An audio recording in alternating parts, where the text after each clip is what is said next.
얼마 전 베트남에서 사업을 하는 지인에게서 사람을 찾고 싶다는 연락을 받았습니다. 사연을 들어보니 베트남인 여성이 20년 전 한국 회사에서 파견 근무 중인 한국 남성을 만났다고 합니다. 두 사람은 금세 결혼을 약속한 연인이 되었고 아이까지 낳게 되었는데요. 갑자기 남성은 어머니가 아프다며 한국에 들어가더니 그 이후로 연락 두절이라고 합니다. 그 이후로 베트남 여성은 20년 동안 홀로 아이를 키웠고 지금 아이는 성인이 되었다고 합니다. 베트남 여성은 이제라도 남성을 찾고 자녀를 아빠에게 등록을 하고 싶다고 하는데요. 아버지를 찾는 일이 가능할까요? 20년 전 헤어진 자녀의 아버지를 찾고 싶다는 사연입니다. 어머니가 아프다고 한국에 들어가고 연락 두절을 했어요. 네, 뻔한 수작이었군요. 네. 이 남성을 찾을 수 있을까요? 네, 외국인도 아이 아버지를 찾을 수 있으시고요. 근데 다만 찾으시려면 최소한의 인적사항과 관련된 정보를 조금 아셔야 합니다. 주로 직장명, 음, 주소나 전화번호가 대표적인 정보를 할 수 있고요. 요즘에 SNS에 자신을 표현하는 내용이 워낙 많이 올려지기 때문에 SNS를 잘 찾아보시고 거기서 힌트를 얻으실 수 있을 것 같습니다.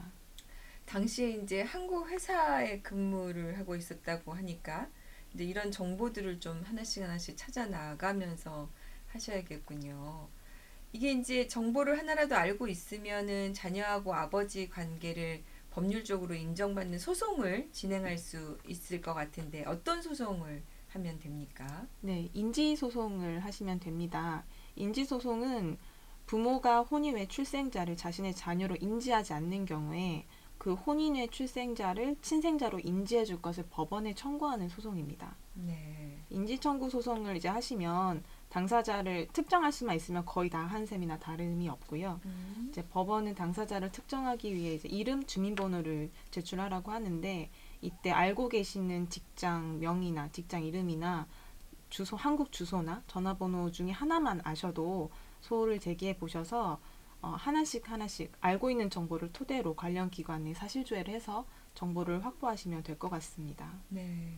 그럼 그렇게 해서 이제 아이 아빠가 이제 찾아져서 당사자가 특정이 되면 그 다음에 이제 어떤 법적 절차를 밟아가게 됩니까? 이제 법원에 수감 명령 신청, 소위 유전자 검사 신청을 하고요. 네. 법원에서 지정한 유전자 검사 기관에 자녀와 아이 아버지가 각자 가서 검사관 앞에서 이제 머리카락을 조금 자르는 정도로 유전자 검사를 시행하고요. 네. 그 수검 기관에서 결과 보고서를 법원에 제출을 합니다. 그럼 음, 법원은 그 결과를 보고 인지 판결을 내립니다. 네.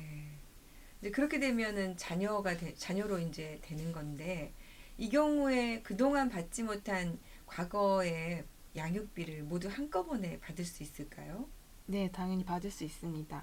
인지가 되지 않은 상태였기 때문에 양육비 협의라는 것도 없어서 양육비에 관한 소멸시효도 일체 진행할 수가 없는 상황입니다. 그래서 보통은 인지 청구를 하실 때 양육비 소송도 같이 하시고 네. 그러면 유전자 검사를 먼저 진행해서 일치 결과가 나오면 양육비 결정도 같이 내립니다. 네.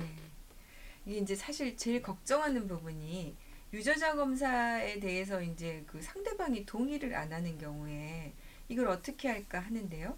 남성이 받지 않겠다고 하는 경우에 이럴 경우에는 소송이 불가능할까요? 네, 경우에 따라서는 남성분이 소장을 받았는데 나머지 소송 서류를 받지 않고 이제 그래서 회피하시는 경우가 많습니다. 이럴 때 법원은 수감명령 불이행으로 과태료나 감치 결정을 내리기도 하고 네. 또 차선책으로는 그 남성의 동성 직계 가족에 대한 유전자 검사를 또 명하기도 합니다. 네. 그렇게 해서 이제 그렇게 해도 안 되는 경우에는 어떻게 판단을 하죠? 네, 이렇게 소장을 받았는데도 유전자 검사를 회피하는 이런 태도는 좀 악의적으로 보아서 재판부 또한 이러한 모든 태도가 간접적으로 관계를 인정하는 것으로 볼 수도 있기 때문에 실제로 실무상 유전자 검사를 받지 않았는데도 자녀가 예전에 생부와 같이 찍었던 사진이 있거나 주변 지인들의 진술서 그 밖에 생부와 관련된 그 밖에 자료가 있으면 유전자 검사를 받지 않고서도 인지를 인정한 경우가 있습니다. 일단은 먼저 당사자를 특정을 하고 그 소송을 먼저 제기를 해서 법원의 사실조회를 통해서 당사자를 특정을 하고 인지 청구를 하고 동시에 과거 양육비 청구도 하고 이렇게 진행을 하면 된다는 거고요. 그다음에 유전자 검사를 안 받는 경우에도 법원을 통해서 강제하는 절차가 있는데 수검 명령을 불이행하는 경우에는 과태료나 감치까지 할 수 있다 이런 거군요. 네. 감치를 많이 해줍니까, 변호사님? 사실 저는 감치 결정을 내리시는 사례를 제가 본 적은 없고 네. 대부분 과태료 결정을 좀 내리시는 편입니다. 아까 말씀하신 것처럼 전에 저희 그 김영삼 대통령 돌아가신 김영삼 대통령 같은 경우에 그 유전자 검사를 회피하니까 그래도 그 나머지 자료 가지고 인지 결정을 하는 경우가 있더라고요. 그러면 이제 우리 사례는 20년 그 당시에 아이를 낳았던 거 사진들 뭐 이런 부분들이 있으면 네. 유전자 검사를 받지 않아도 간접적으로 그렇게 해서 인지가 인정될 수도 있겠군요. 네, 있습니다. 네.